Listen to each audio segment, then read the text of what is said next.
Evelyn to Philip, March 19th, 1945. Phil, dearest, today I hit the real jackpot, getting your letter, or should I say manuscript, of 22 pages, and honestly, sweet, I was on needles all day long as I hadn't the time to read it through. I read a snap of it going down to work, a snatch of it at work, a snatch coming home, and finally at home I managed to get it all read. However, I want to reread it many times so that I may absorb it fully. It makes interesting reading and is beautifully written. I'm proud of you.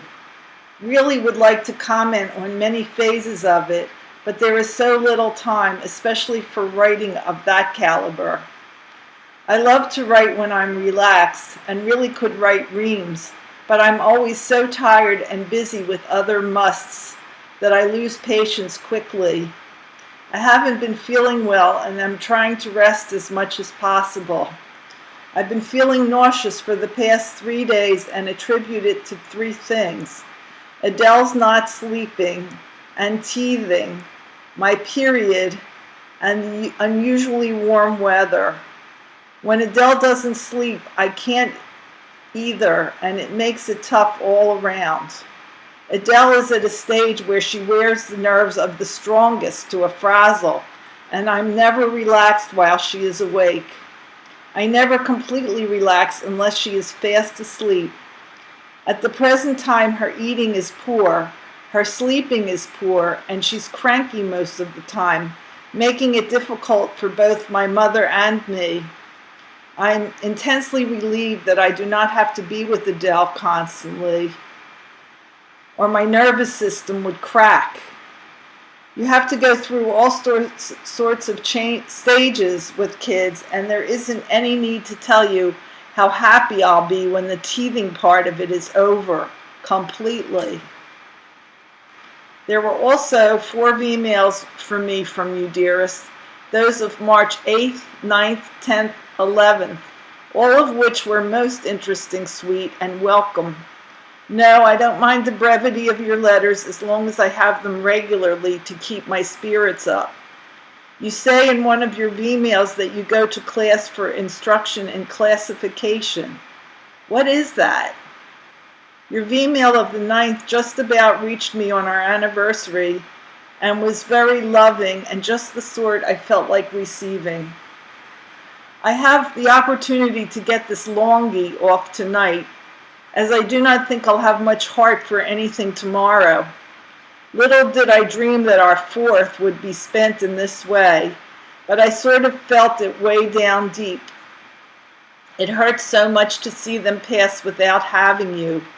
I quote from yours of the 9th, quote, "Sometimes, Chippy, I find myself wondering if you can ever possibly know the fullest extent of my love for you, if you could ever actually feel exactly how I think about you. It's a funny thing, baby, and it probably won't surprise you to know that I think and feel exactly the same way many times. I just feel that there isn't enough to show you how much I really do love you, Phil. Words are even useless to express how deep my feelings go. I'm changing to black, for I believe it's easier to read than red. I wanted to give the red tape a break this evening. There is nothing else in any of the emails that inspires comment from me. I could say oodles about the 22-page letter, and would if I had the time, but I want to tell you a few other things before signing off. It gives me great pleasure to know that you had such a splendid furlough, and that you enjoyed yourself so thoroughly, that you made friends with people you like and who like you, and that you saw so much. Need I add that I would have liked nothing better than to be with you, to enjoy it with you. I did, though, through the medium of your letter, and wish to thank you for all your trouble and time spent writing it. Not receiving mail for such a long time bothered me to a great extent, and I hope you understood why I was so disgusted when none showed up for such a time. I prefer the V-mails as long as they come through regularly. Enough said? Yesterday I ended my V-mail to you with, I'm about to have my first taste of champagne. Adele sat with me on the dining room armchair and we ate together. I spent more time on her than I did on my dinner, as I did not want her to run about and consequently did not enjoy the meal as much as I thought I would.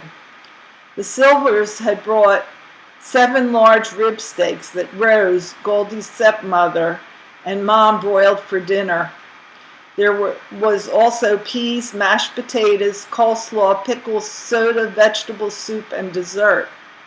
Champagne tastes like sour ginger ale, and I think I could like it very much once I acquired a taste for it. But I don't think it would pay for me to acquire a taste for it. I even gave Adele a wee taste, but she simply made a very wry face. Goldie's folks gave her a check. I don't know for what amount, she didn't say. 2 slips, 2 nightgowns, and several other things for her birthday. Goldie's dad just can't do enough for her. He'd like to lay the world at her feet, and probably could if given the chance. He started to cry when he had to leave, and so did her brother. That's the Silver males for you. I like Rose immensely, but she's always rushing like mad, and in spite of it, she accomplishes a lot and looks good.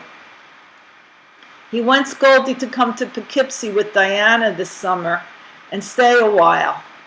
I never in all my life saw a father so devoted to his children as Mr. Silver is to his. My mother, with her small resources, has done all she could for me, and my folks have been positively swell.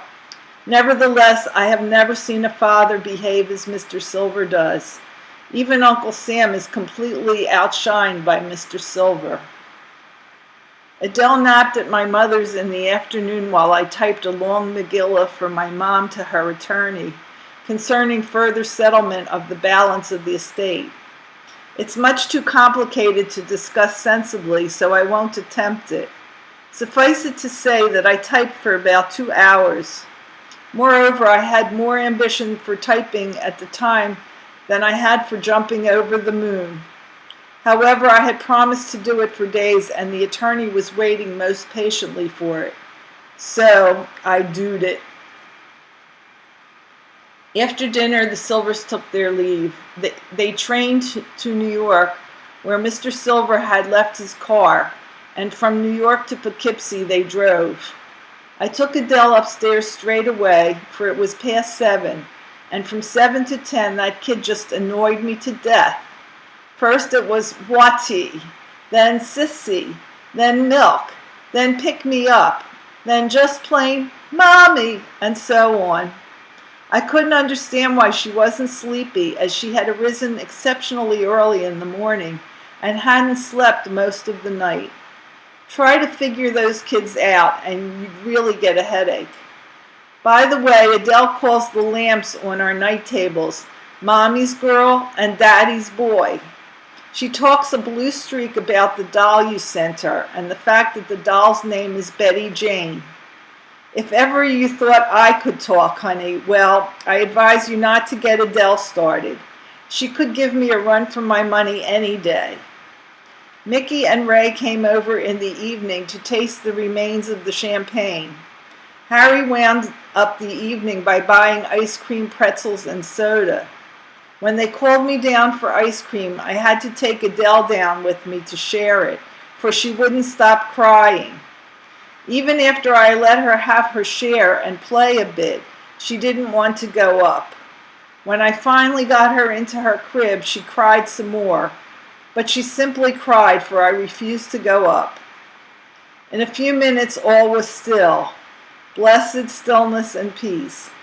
God, what I wouldn't give for some plain, ordinary peace and relaxation and rest. Maybe someday. I spent the remainder of the evening fixing hems on Adele's 3 new pairs of overalls, which I described in yesterday's V-mail. The 3 pairs of chocolate brown, aqua, and light blue gabardine cost me exactly $5.54 all total. Adele hadn't a thing for everyday wear and still requires many things, which I intend to buy each week. It's a tough proposition to try to outfit her and myself at the same time. One of us has to do without in order for me to manage on my salary, and the only reason I have been spending so much is due to the fact that I have been making more money the past few weeks.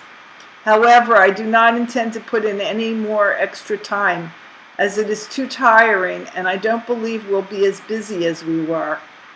I had to keep up with my work or I would have been snowed under with it. I'm up to date and keeping a steady pace at the moment. We're having the girl come in once a week to clean, so I have very little to do in the house these days, and I'm most grateful for that. While I was walking around with Adele on Sunday morning, I passed by Jean Levin's house, and her mother called me in. I left Adele with Ruth and went in. Jean is now in France and visited the place where Eddie Strongen is located. She couldn't stay long enough to see him, but she left a note for him saying that she had been there and told her mother to tell me about it. Her mother gave me her address, and I shall write to her when the time presents itself. I've been leaving the house about 10:30 in the morning, and I don't get back till 6:45.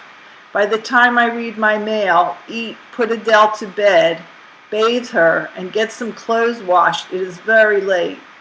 Then I either write my letter and/or letters, knit, or try to relax before going to bed. It's the same routine daily without a break, unless I feel up to going out after 9 in the evening, which I usually don't. We rented our garage to Feldman, the druggist, to store his car, and are asking the Boy Scouts to vacate. Mickey also told me something of interest to you. Remember Saul Schubert? Well, he was at Bastogne when the Germans hit, and together with 4 other fellows hid in the woods for 5 days without food until they were sure of safety. Saul and the others are in hospitals in France, resting from the terrific ordeal. It is past 11 now, sweet, and I must take my leave if I'm to have any sleep at all. I really feel like writing on and on, especially this being the eve of our 4th anniversary. I want to say all those loving things that overflow as I sit and think of you and us and our daughter and all that we've been through these many years, together and apart. I think we've both changed somewhat, if only in wisdom, with the years. We shall be truly happy someday when we're together once more. Good night, dearest one, and may you soon be with us who love you so dearly. Your Evie. 19 March 1945, Philip to Evelyn. Dearest darling, I am using Vmail this morning because what I have to say of my activities since I wrote yesterday can be told in a few sentences. I visited with the Marks the whole day. Zena, Mrs. Mark's sister, was busily engaged in bathing Stanley in the dining room when I walked in. Helena, who had just had her bath, was in her underwear and looked as fresh and fragrant as a rosebud. Carol was already dressed and greeted me at the door like I were a long-lost uncle. She's such a vivacious little tyke and so sweet that I just had to pick her up and hold her. Mark finally procured a store on the next street, so he moved his business from the front room of the house to the shop and furnished it as a living room. He also installed a nice piano, and Helena is taking lessons. Mrs. Marks also plays. While they were all having lunch, I fooled around in the living room on the piano. I had eaten at the Red Cross Club. I spent the afternoon with Mark, watching him work in his new shop, and the evening and night at the house, where Mrs. Marks made me a delicious platter of fried American salami and eggs. About 9:30, two more GIs dropped in. Mark had some, quote, filthy pictures, end quote, which he showed around. From then on, Mark and one of the GIs took turns telling dirty jokes, which both Mrs. Marks and Zena seemed to enjoy, but which made me squirm because I wasn't accustomed to that sort of thing in mixed company. I left at 11 o'clock and went back to the Red Cross and turned in. This morning I was up and dressed by 9 o'clock, got the papers, had breakfast, and proceeded to my writing. At long last, I managed to get a letter off to Dr. and Mrs. Davis. I started this directly afterward. Now it's almost time for lunch, so I'll sign off now with all my love to you, my darling. A kiss and a hug for Adele, and my love to all the Strongans and Powlers. See you tomorrow, honey. Lovingly, your Phil.